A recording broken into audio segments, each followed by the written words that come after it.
Sobre los montes y collados a mi amado buscaré. Grande es su hermosura, y al estar en su presencia gozoso danzaré. Al Señor alabaré. Y grande es Jehová, Él es digno de alabar. Y grande es Jehová, Él es digno de alabar. Él es digno de alabar. Él es digno de alabar. Tú eres grande, Jehová, y grande es tu nombre. Tú eres grande, Jehová, y grande es tu nombre. Tú eres grande, Jehová, y grande es tu nombre. Tú eres grande, Jehová, y grande es tu nombre.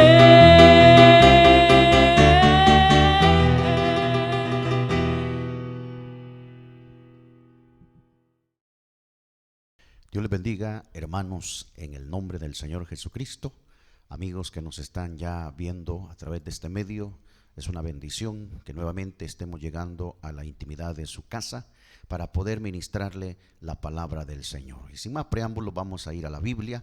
Vamos a buscar en nuestras escrituras, en el Evangelio de Mateo, el capítulo 26 y el verso 36 al verso 41. Vamos a leer la palabra del Señor. Mateo 26, 36 al 41. Leemos en el nombre de Jesús. Y dice la Biblia: Entonces llegó Jesús con ellos a un lugar que se llama Getsemaní, y dijo a sus discípulos: Sentaos aquí, entre tanto que voy allí y oro. Y tomando a Pedro y a los dos hijos de Zebedeo, comenzó a entristecerse y a angustiarse en gran manera. Entonces Jesús les dijo: Mi alma está muy triste hasta la muerte. Quedaos aquí y velad conmigo. Yendo un poco adelante, se postró sobre su rostro, orando y diciendo: Padre mío, si es posible, pase de mí esta copa, pero no sea como yo quiero, sino como tú. Vino luego a sus discípulos y los halló durmiendo, y dijo a Pedro: ¿Así que no habéis podido velar conmigo una hora? Velad y orad, para que no entréis en tentación. El espíritu a la verdad está dispuesto, pero la carne es débil. Vamos a inclinar nuestro rostro, cerramos los ojos y oramos en este momento. Bendito Dios Todopoderoso, una vez más, Señor, le damos gracias por la oportunidad que usted nos da de poder leer su palabra bendita y santa. Más que leerla, Señor, queremos que esta palabra sea hoy la respuesta a mi necesidad. Que ahora, Señor, yo pueda encontrar ese sentido de lo que yo no había comprendido hasta este momento.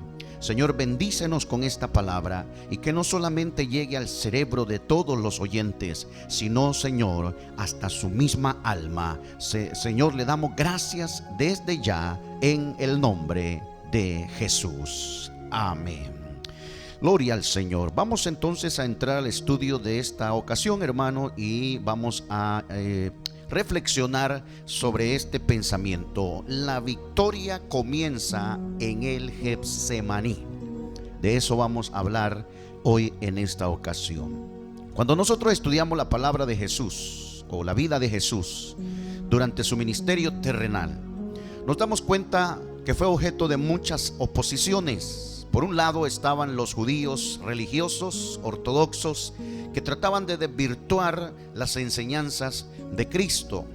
Por otro lado también estaba el mismo Satanás. También hacía su parte para poder hacer fracasar a Jesús de la misión de salvar al pecador de este mundo.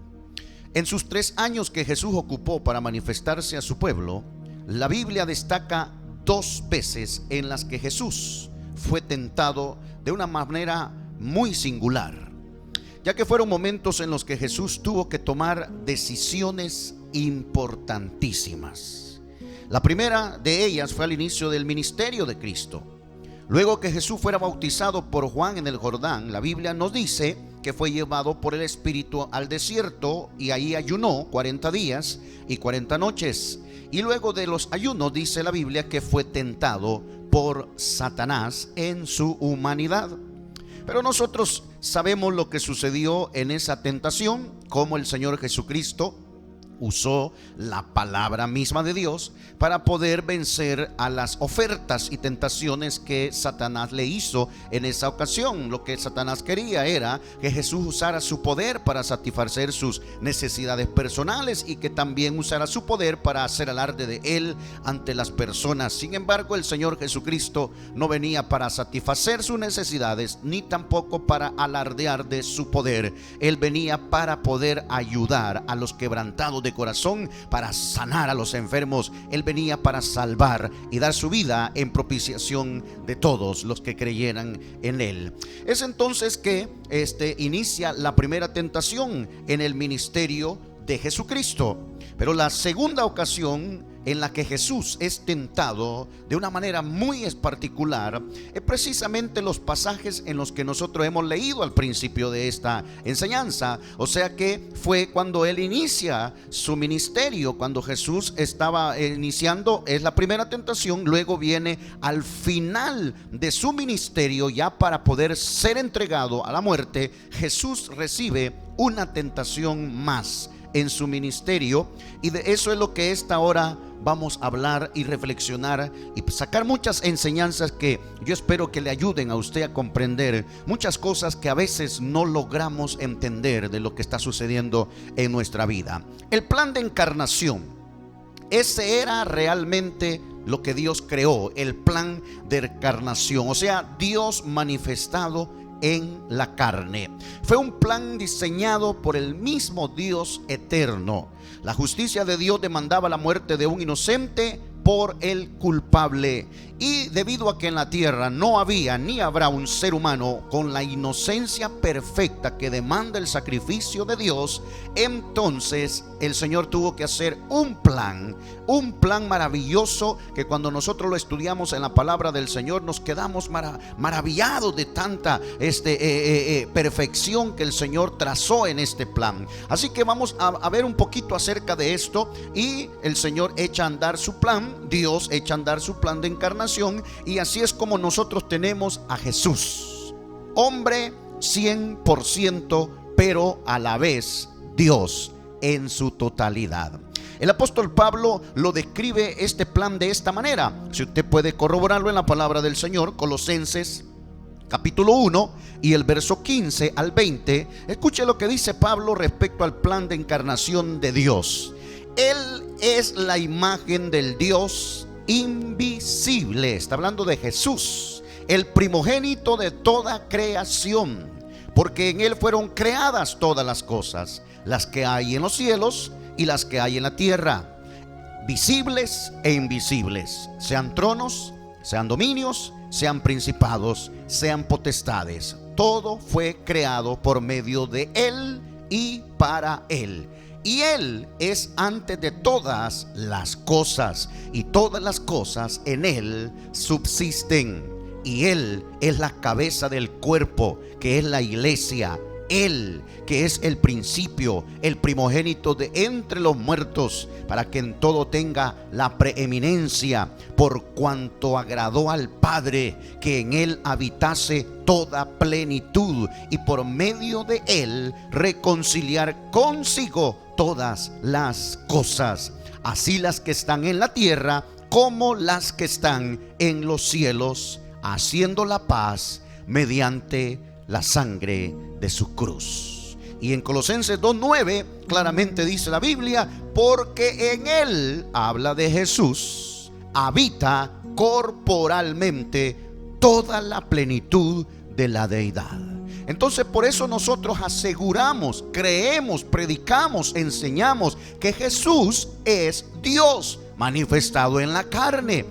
Ese plan de encarnación que Dios trazó desde el principio de la fundación del mundo, conociendo ya la caída de los seres humanos, conociendo el pecado que iba a afectar a toda la raza humana, Dios en su misericordia traza un plan maravilloso para que nosotros podamos ser salvos y restaurados. Dice Pablo que mediante la sangre de su cruz, de esa manera el Señor Dios Todopoderoso, haciéndose hombre, es que nos reconcilia con Él mismo, y ahora tenemos paz y tenemos perdón para nuestras vidas y entrada al reino de los cielos. Qué maravilloso es ese plan, qué glorioso es saber que Dios, ese Dios eterno, ese Dios maravilloso, ese Dios infinito, ese Dios invisible, incorpóreo, ahora toma forma humana, se hace siervo, llega hasta la muerte de cruz, y de esa manera usted y yo hemos alcanzado el perdón de nuestros pecados. Yo me emociono hablando de este tema, pero no es este tema el que vamos a tratar en esta ocasión. Vamos entonces a ir a lo que estamos estudiando. Jesús no era un profeta más de Dios. No, Jesús no era un simple hombre ungido nada más. Él era y es Dios por sobre todas las cosas. De eso da fe las sagradas escrituras, tanto en el Antiguo como en el Nuevo Testamento. Jesús poseía una doble naturaleza, humana y divina, y esta doctrina la podemos ver plasmada a lo largo de las sagradas escrituras. Y es que precisamente en esta historia que hemos leído al comienzo, que vemos el lado más humano de Jesús sobresaliendo. La Biblia dice que era la fecha de una de las fiestas más importantes de la comunidad judía, llamada la Pascua. Era la fiesta que conmemoraba aquella ocasión tan especial cuando Dios liberó al pueblo de Israel, o mejor dicho, a los primogénitos de la muerte, y marcó la vida o la casa de los israelitas en Egipto. Nosotros conocemos bien esa historia. Jesús estaba reunido con sus discípulos en esta misma fecha de conmemoración de la Pascua, y les hace el anuncio. Ahí reunido el Señor con sus discípulos, les hace el anuncio de su padecimiento. Les habla de su sacrificio, les habla de la muerte, de la crucifixión, les habla también de que iba a resucitar, que no se preocuparan, que todo eso era necesario que aconteciera para que se cumpliese las escrituras que ya habían sido predichas. Entonces el Señor les dice a sus discípulos: hoy se cumplirá lo que está escrito de mí en los salmos y en los profetas, les dijo el Señor a sus discípulos cuando estaban en esa reunión tan especial. Los discípulos le dicen a Jesús: Señor, si es posible, iremos contigo hasta la muerte, no nos escandalizaremos, no, estaremos contigo, le dicen, no te vamos a dejar solo, nosotros estamos para apoyarte. Entonces los discípulos le dan ánimos al Señor y le dicen: te vamos a acompañar, Señor, no te preocupes, yo estoy dispuesto, le dice Pedro, aún hasta dar mi vida por ti, Señor. Así que nadie te va a dejar solo. Le estaban dando ánimo y confort en ese momento. Sin embargo, Jesús sabía que lo que venía dentro de unos momentos era algo muy fuerte, muy duro, muy doloroso para su vida.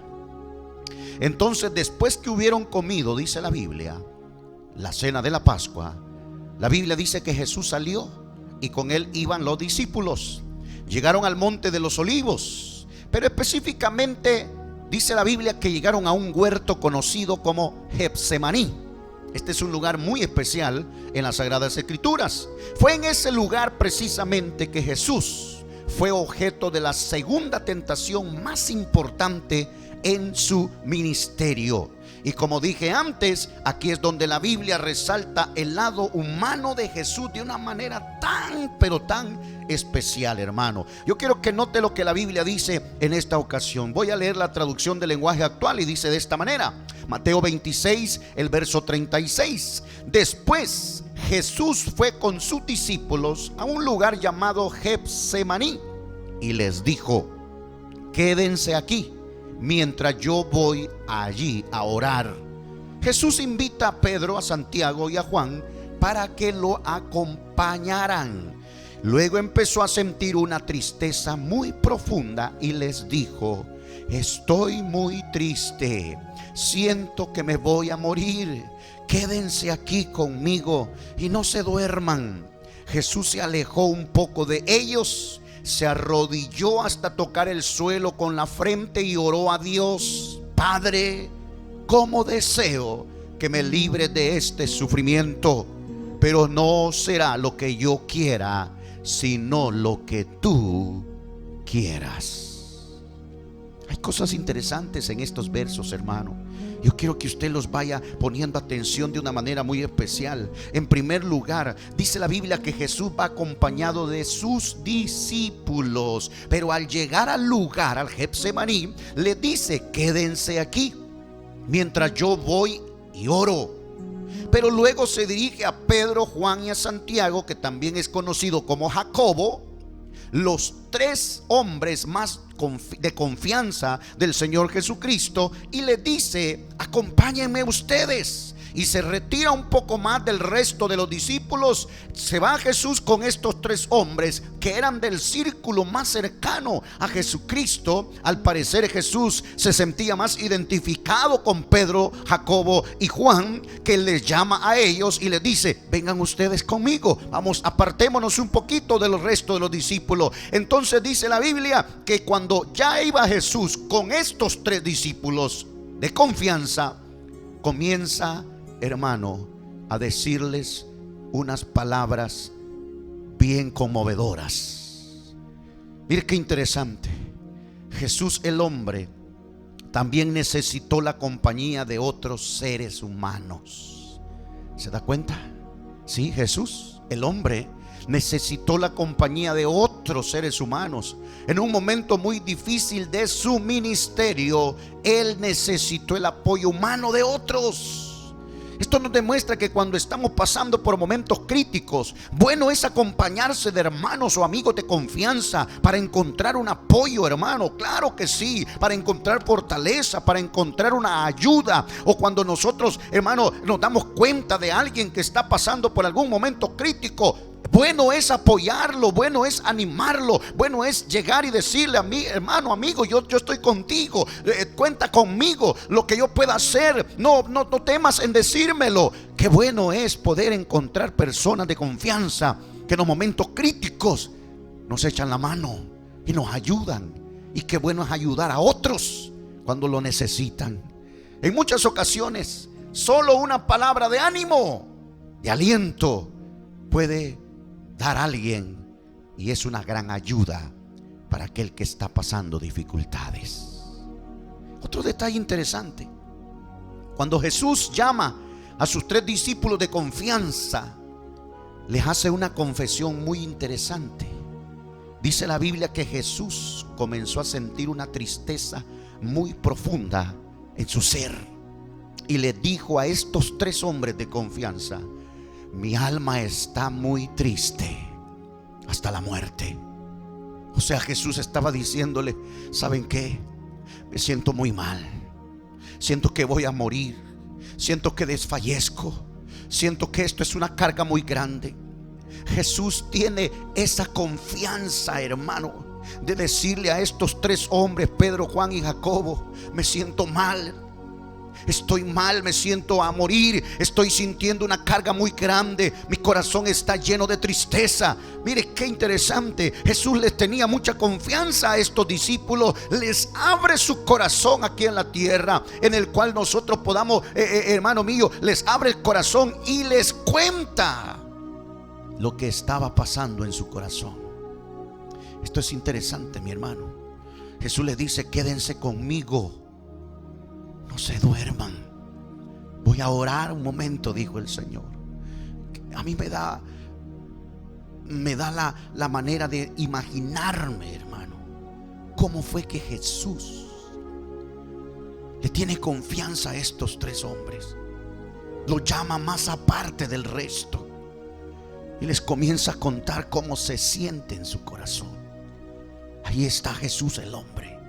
Sí, el hombre que también se compadece, el hombre que también sintió, el hombre que también tenía sentimientos, el hombre que también tenía un espíritu espíritu que se estremecía, el hombre que también tenía una alma, hermano mío, que podía sentir y experimentar todas las emociones humanas. Por eso es que la Biblia dice que el Señor que se puede compadecer de nosotros, porque desde el momento que tomó la forma de hombre, Él se igualó a nosotros, fue hecho semejante a nosotros, con las mismas emociones, con los mismos sentimientos. Sí, a mí me alegra saber, hermano, que el Señor Jesucristo, Él puede compadecerse de cada uno de nosotros, porque Él también experimentó momentos de tristeza, Él también experimentó momentos de decaimiento, Él experimentó momentos donde se sentía triste y de fallecer, y se lo comentó a sus discípulos. Sí, Jesús el hombre experimentó esas cosas.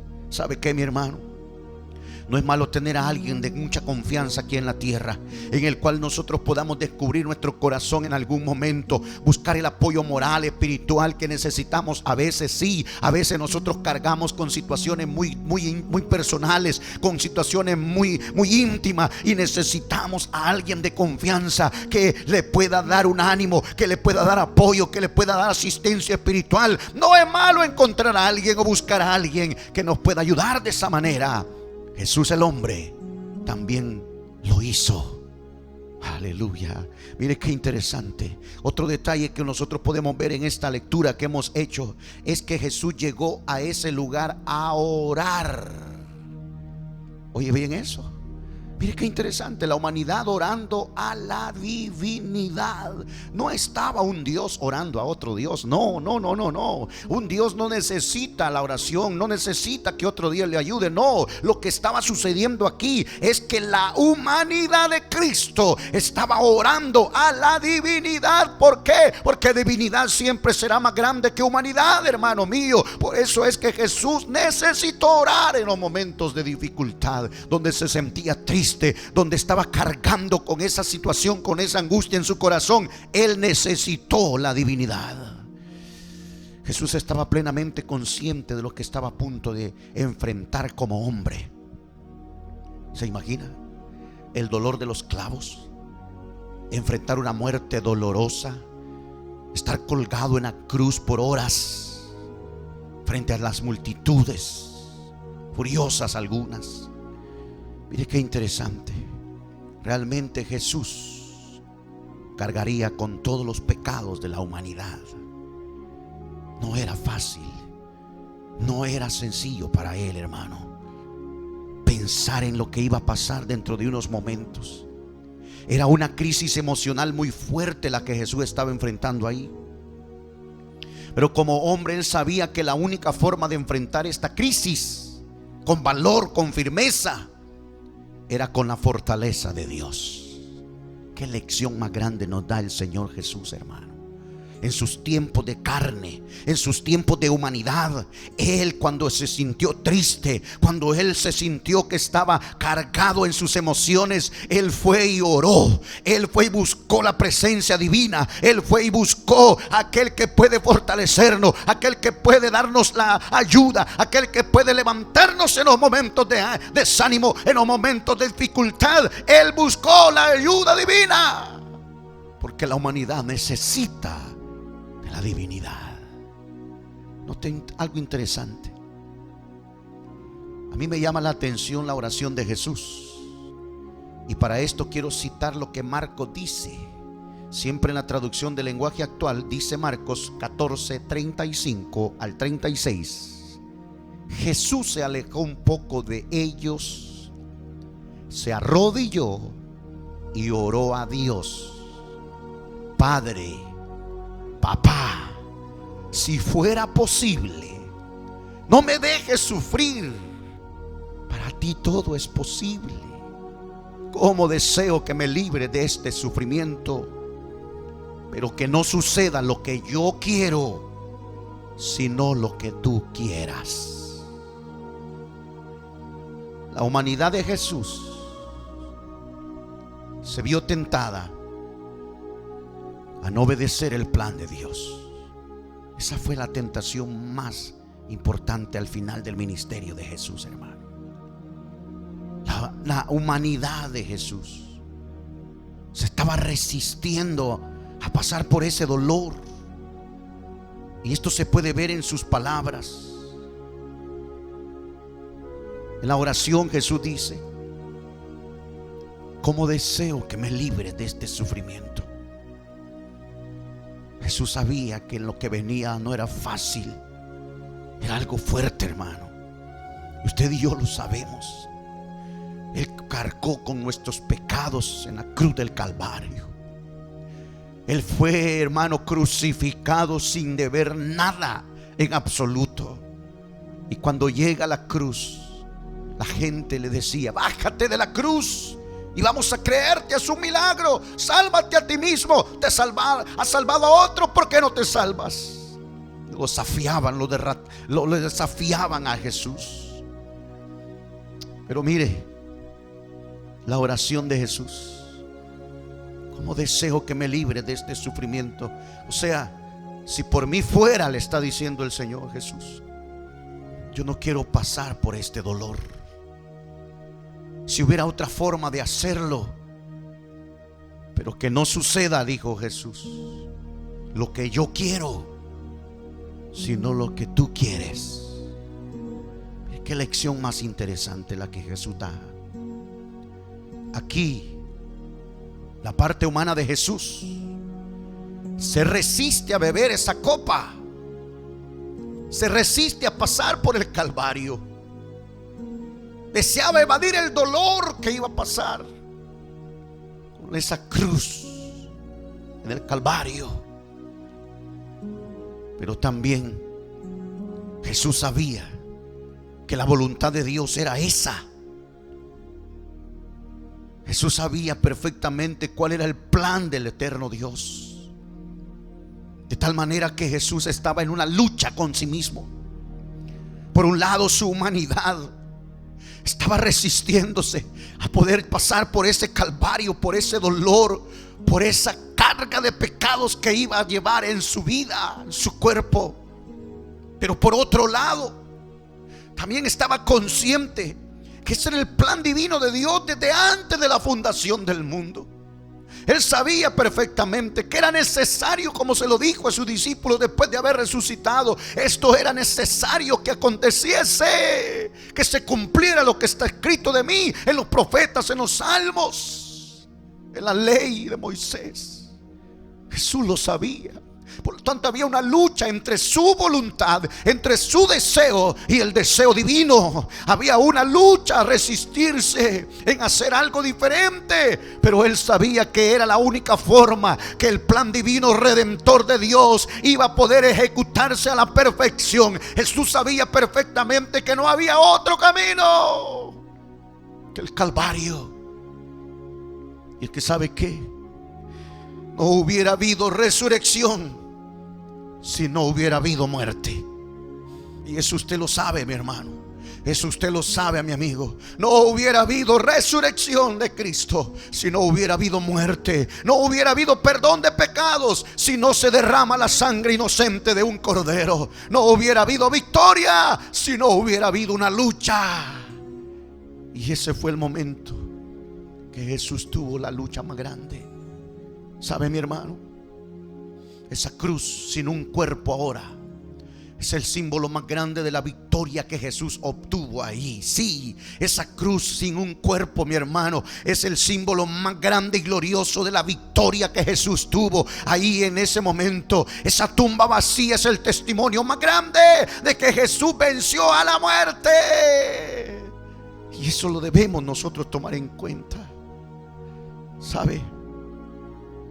Fue allí en Getsemaní que Jesús ganó la batalla. Sí, hermano. Fue en ese huerto donde se trituraban las uvas para sacar el jugo. Fue donde Jesús tuvo su lucha más grande e intensa entre su voluntad y la voluntad divina. Pero fue allí en el Getsemaní que Él ganó la batalla. Fue allí que Jesús obtuvo la victoria. Cuando la voluntad humana se sujetó a la voluntad divina. Y esto es lo mismo que pasa con nosotros, hermano. en los momentos de crisis, en los momentos de angustia, en los momentos de escasez, en los momentos de dificultad, en los momentos de adversidad. Nuestra voluntad humana se resiste a pasar por el dolor. Nuestra voluntad humana se resiste a pasar por la tristeza, por la escasez, por la angustia. ¿A quién no? ¿A quién le gusta la angustia? ¿A quién le gusta el dolor? ¿A quién le gusta estar triste? Usted y yo sabemos, hermano, huimos de la tristeza, huimos de la muerte, huimos del dolor, buscamos la felicidad, buscamos el gozo, buscamos la paz, hacemos lo que sea. Nadie quiere pasar por el dolor, nos resistimos a pasar. Pero ¿sabe qué? La victoria está cuando nuestra voluntad humana se rinde a la voluntad de Dios. Sí, cuando usted y yo le decimos: Señor, tú sabes por qué me estás pasando por esto. Tú sabes por qué estoy padeciendo de esto. Cuando nosotros le decimos: no entiendo por qué, pero te adora mi corazón, te alaba mi alma, te bendice mi ser, y no importa la circunstancia, te alabaré, te bendeciré, te exaltaré. Dai gracias, Señor, por lo que estoy pasando. Me sujeto a usted, Señor. Oh, doblego mi alma ante su vida, Señor, ante su presencia. Cuando nosotros doblegamos nuestra voluntad humana a la voluntad divina, comienza la victoria en nosotros. Téngalo en mente, hermano. Nuestra actitud en la oración debe cambiar de ahora en adelante. Ya no se haga nuestra voluntad. Muchas veces llegamos a la presencia de Dios: Señor, dame. Señor, te pido. Señor, hazlo. Y comenzamos a querer torcer la mano de Dios en nuestras oraciones, diciéndole: Señor, así como te lo estoy pidiendo, así como yo lo quiero, Señor. A veces nosotros resaltamos nuestra voluntad humana y nos olvidamos que Dios tiene su propia voluntad. Y a veces la voluntad de Dios no es la misma que nosotros. Ya la palabra de Dios dice: tus pensamientos no son mis pensamientos. Nuestra actitud en oración debe cambiar de ahora en adelante. Que ya no se haga mi voluntad, sino la de Dios. Esto no va a ser fácil. Claro, esto no es fácil, porque la voluntad de Dios en muchas ocasiones implica sufrimiento, dolor, tristeza, escasez, muchas cosas duras. Pero también trae ganancia al que cree y se mantiene firme en su voluntad. También hay victoria que se pueden lograr cuando estamos de la mano de Dios. Ahora yo quiero que entienda esto. Mateo 26:40. Mire lo que dice la traducción del lenguaje actual. Mateo 26:40 al verso 41. Jesús regresó a donde estaban los 3 discípulos y los encontró durmiendo. Entonces le dijo a Pedro: ¿no han podido quedarse despiertos conmigo ni siquiera una hora? No se duerman, oren para que puedan resistir la prueba que se acerca. Ustedes están dispuestos a hacer lo bueno, pero no pueden hacerlo con sus propias fuerzas. Mire qué interesante, entendamos esta parte, hermano. Cuando Jesús termina de orar, regresa a donde está Pedro y Juan y Jacobo y los encuentra dormidos. Se dirige a Pedro y le dice: ¿no han podido quedarse despiertos conmigo, Pedro? Ni siquiera una hora. Note el consejo de Jesús: oren para que puedan resistir la prueba que se acerca. Ustedes están dispuestos a hacer lo bueno, pero no lo pueden hacer con sus propias fuerzas.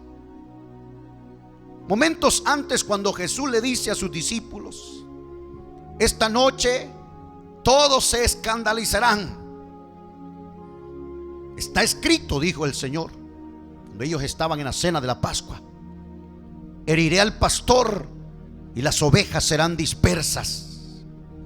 Entonces los discípulos al oír esto le dicen al Señor: yo no me escandalizaré, Señor. No, yo no lo haré, dice Pedro. Otro discípulo dice: no, Señor, no vamos a tener miedo. Estamos dispuestos a ir contigo, le dijo, si es posible hasta la muerte. Le estaban diciendo a Jesús: no te dejaremos, estaremos contigo, lucharemos hasta el final. Por eso es que usted ve la historia. Pedro había guardado una espada en su túnica, porque él sabía que iba a pelear, iba a defender a Jesús. Pero Jesús lo tuvo que reprender, usted lo sabe. Pero cuando vemos la historia de Jesús, hermano, cuando Él regresa de orar, los encuentra dormidos. Y es por eso que le dice: levántense, oren. No hay otra manera de tener fuerza y enfrentar esta prueba. No hay otra forma de salir victorioso que la oración. Es lo que Jesús les está diciendo. Le dice: su espíritu está dispuesto a hacer lo bueno, pero la carne es débil. Sus intenciones son buenas, les dijo el Señor, pero dormidos no lo van a lograr. Con sus propias fuerzas no lo van a hacer. Deben orar, deben depender de Dios. Qué lección más grande la que da Jesús a sus discípulos aquí. Pero no solo para ellos, qué lección más grande para usted y para mí también, hermano. Mire, en los momentos de crisis, en los momentos difíciles, en los momentos de adversidad, en los momentos de angustia, no serán nuestras buenas intenciones las que nos van a ayudar a salir adelante. No serán nuestras buenas intenciones, no será el deseo que tenemos de hacer lo bueno lo que realmente nos va a ayudar en esos momentos. Porque no es con nuestras fuerzas. No es con nuestra fuerza. Es con la presencia del Dios Todopoderoso. Es con el Espíritu Santo de Dios que nosotros nos da la fortaleza. Y eso solamente se logra y se consigue por medio de la oración. Por eso el Señor Jesucristo les toca, les levanta y les dice: levántense, es necesario orar. Si quieren estar fuertes, si quieren estar preparados para resistir esta prueba que viene dentro de unos momentos, entonces debemos orar. Necesitamos orar, hermano mío.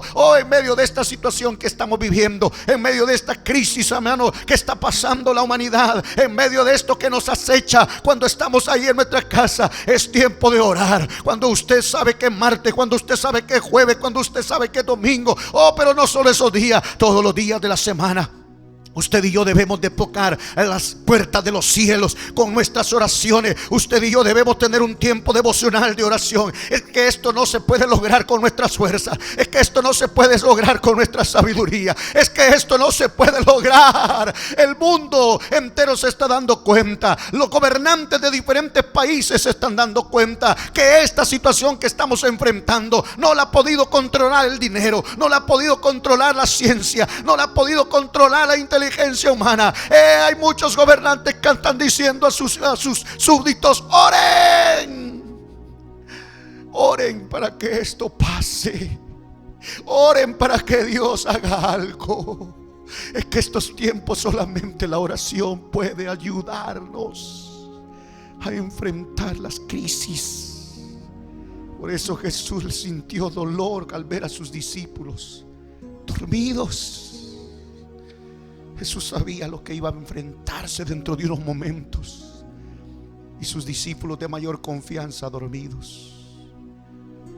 Dice la Biblia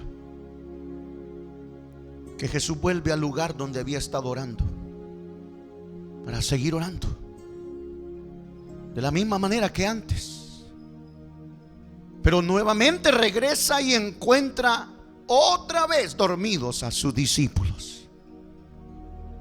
Mire, los vuelve a encontrar dormidos. No los levanta, dice la Biblia. Jesús regresa otra vez y vuelve a orar. Pero cuando regresa, otra vez los vuelve a encontrar dormidos. Entonces es que los levanta y les dice: levántense, ha llegado la hora que el Hijo del Hombre sea entregado. Pero quiero resaltar este punto interesante, hermano. La Biblia dice que Jesús oró en 3 ocasiones. Si usted lee los evangelios, se va a dar cuenta que Jesús oró en 3 ocasiones. Ya hemos dicho en otras ocasiones que el número 3 en la Biblia tiene un significado muy importante. El número 3 está plasmado a lo largo de las Sagradas Escrituras en pasajes específicos, denotando un significado espiritual importante. Uno de los significados de este número es la perfección. Entonces, cuando vemos que Jesús oró 3 veces, no significa que con esas oraciones Él se hizo perfecto. No, Él ya era perfecto en su humanidad y en su divinidad. Tampoco significa que orar 3 veces es una fórmula mágica que lo resuelve todo. No. Entonces, ¿qué significa que Jesús oró 3 veces? Le voy a decir algo. Debemos orar hasta que hayamos encontrado la respuesta de Dios en nuestros asuntos. Debemos orar hasta sentir que la fortaleza de Dios ha llegado a nuestras vidas. Debemos orar hasta perfeccionar nuestra fe en la presencia del Señor. Debemos orar hasta perfeccionar nuestra confianza, hasta perfeccionar nuestras convicciones en el Señor Jesucristo. No solo son 3 veces una fórmula mágica, no, Señor. El número 3 denota una perfección en el carácter, una perfección en la fe, una perfección en las convicciones, una perfección en la confianza. De tal manera que debemos orar para que nosotros podamos alcanzar lo que nosotros estamos pidiendo. Debemos orar hasta que tengamos la fortaleza de Dios en nuestras vidas. Y ese es el problema con muchos de nosotros. Oramos una vez y no pasó nada. Oramos 2 veces y tampoco sucede nada. Nos decaemos, nos desanimamos. Creemos que Dios no oyó, creemos que Dios se olvidó, creemos que nada sirve orar y entonces desistimos de la oración. ¿Cuántas veces la Biblia nos invita, cuántas veces nos exhorta a orar sin cesar, a orar con perseverancia? Eso significa hasta que logremos encontrar la respuesta de Dios en nuestra vida, hasta que perfeccionemos nuestra fe en la presencia de Dios, hasta que nuestras convicciones puedan ser afirmadas en la presencia de Dios. Me gusta lo que hace el escritor Lucas, porque él agrega un detalle que Marcos y Mateo no lo hacen. En Lucas 22, 43 y 44 hay un detalle que Lucas agrega a este momento. Y se le apareció un ángel del cielo para fortalecerle. ¿Oyó eso? Cuando Jesús estaba orando, en una ocasión que él oró, dice que un ángel del cielo aparece para fortalecerle. Y estando en agonía, oraba más intensamente, y era su sudor como grandes gotas de sangre que caían hasta la tierra. Lucas agrega este detalle, y a mí me agrada este detalle. Lo omite Mateo y Marcos, pero dice que cuando Jesús oraba, un ángel se aparece y le da fortaleza, o sea, lo anima. Ya que Pedro y los otros discípulos se durmieron y dejaron solo a Jesús orando, ahora viene un ángel del cielo. Usted y yo sabemos que el ministerio de Jesús en la tierra humanamente estuvo asistido muchas veces por ángeles. Después que Jesús oró y ayunó 40 días en el desierto, y después de la tentación de Satanás, y cuando él vence, dice la Biblia que también ángeles vienen y lo asisten. Mire qué bueno. La Biblia dice que en esta ocasión también, cuando Jesús estaba orando en agonía, cuando él estaba diciendo: Padre, cómo deseara yo que pasara este sufrimiento o evadir este sufrimiento, pero no se haga como yo quiero, sino como tu voluntad lo ha dicho. Un ángel del cielo viene a fortalecerle, a animarle. Gloria a Dios. Le da fortaleza a la humanidad agobiada de Cristo. Pero después de haber orado 3 veces, dice la Biblia, que Jesús despierta a sus discípulos y les dice: levántense, ha llegado la hora de enfrentar esta prueba. Pero ahora Jesús ya no está afligido, ahora ya no está agobiado, ahora ya no está triste, ahora se ha fortalecido en su fe, ahora se ha fortalecido en su misión. Su humanidad había tomado fortaleza por haber orado. Esto es lo que Jesús quería que sus discípulos entendieran. Cuando Jesús les dijo: el espíritu está dispuesto, pero la carne es débil. No es con nuestras fuerzas, es con la fuerza de Dios, es con la ayuda de Dios. Y usted y yo sabemos, hermano, cuando llega la turba preguntando quién es Jesús, el Señor sale serenamente, tranquilamente y le dice: yo soy. A mí me buscáis. Dejen ir a esto, dijo el Señor, hablando de sus discípulos. ¿Se acuerda? Cuando la turba llegó con palos, llegó con espadas, y les dijo: ¿por qué han venido con espada, con palos? Es la hora de ustedes. Yo no me voy a resistir, les estaba diciendo el Señor. Aquí estoy, llévenme. Jesús enfrentó la prueba con tranquilidad, con serenidad, porque ya había orado. Él no estaba desesperado ahí. Él no estaba diciendo: Dios mío, sálvame, Dios mío. No. La oración había fortalecido su humanidad, y ahora él podía enfrentar la prueba con tranquilidad.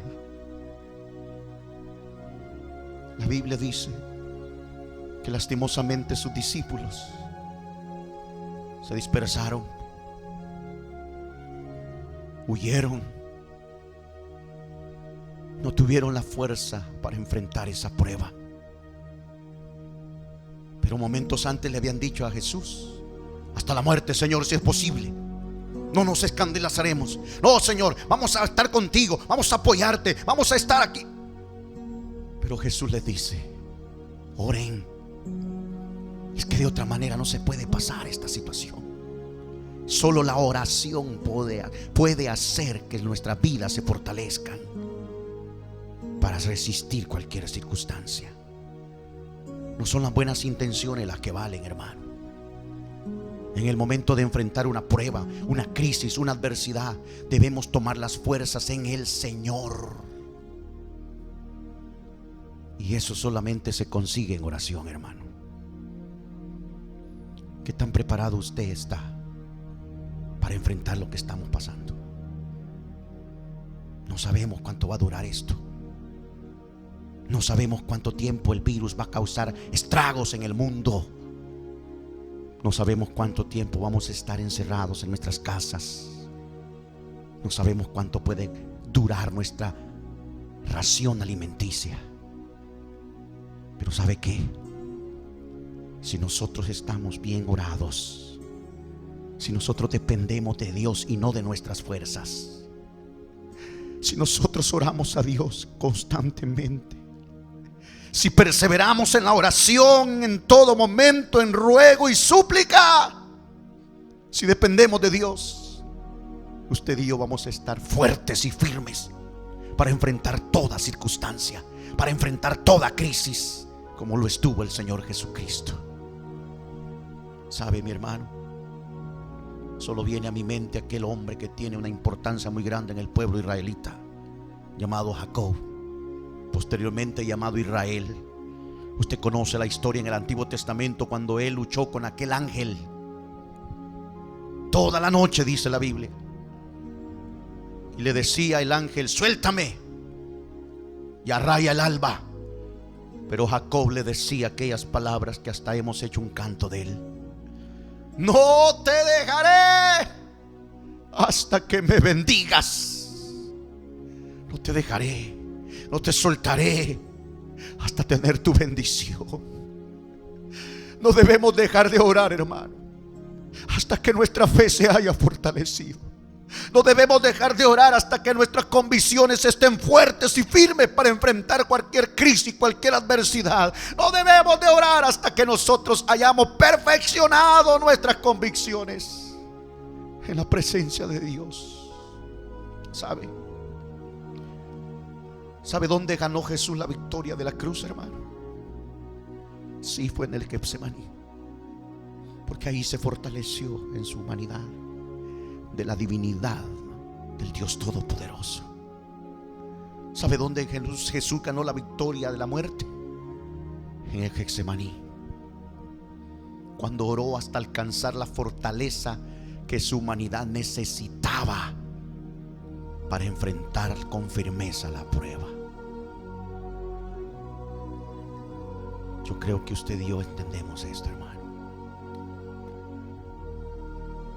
No sabemos qué situaciones más vamos a enfrentar en esta tierra. No sabemos qué cosas más duras y adversas pueden venir a la tierra. Pero ¿sabe qué? Un cristiano que ora, un cristiano que depende de Dios en todo, puede enfrentar con firmeza cualquier prueba. Jesús lo demostró en el Getsemaní, cuando su corazón comenzó a sentirse agobiado, cuando le dijo a sus discípulos: estoy triste hasta la muerte. Pero él oró,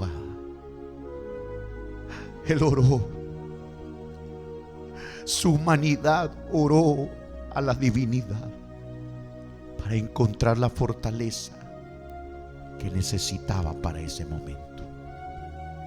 Le voy a invitar a hacer una oración muy especial en esta ocasión. Ahí donde está, levante su voz, cierre sus ojos y dígale a Dios: Señor, yo estoy enfrentando una crisis. Yo también estoy enfrentando un problema, una enfermedad. Yo también estoy enfrentando una circunstancia adversa en mi vida. Pero ahora he entendido que la única forma, la única manera de fortalecerme, Señor, en mi fe y en mis convicciones, es dependiendo de ti, Señor. Es dependiendo de tu presencia, de tu espíritu.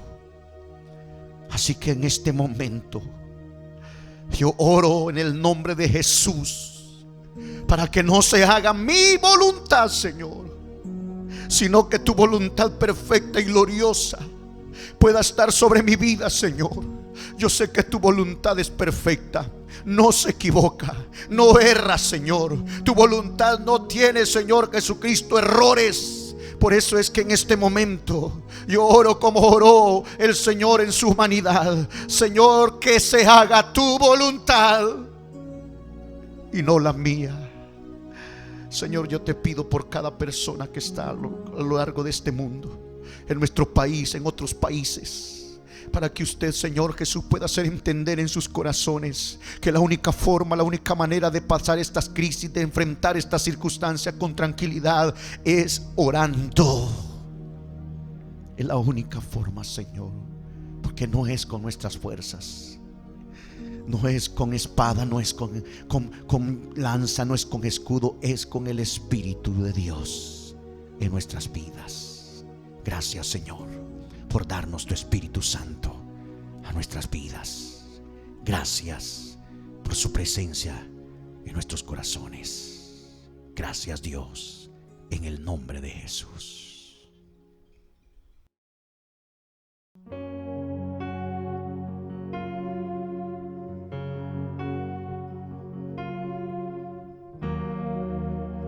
Mueve el estanque en mi ser.